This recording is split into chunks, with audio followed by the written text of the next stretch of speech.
Dungeon Creator is a system for easy creation of mazes in the Unity editor environment. Go to Windows and activate Dungeon Creator V1. Use full setup to already have all presets active. Create a dungeon with just a few clicks. Change the settings and try regenerating the initial room. Changes the number of rooms in the dungeon.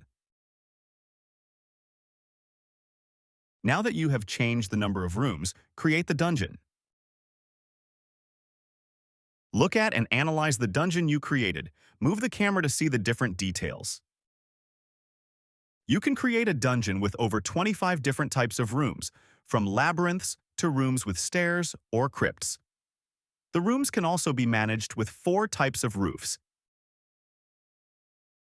Dungeons suitable for top view and first-person perspective. Explore the dungeon you created. Move the camera and explore. Simple, effective, and fast.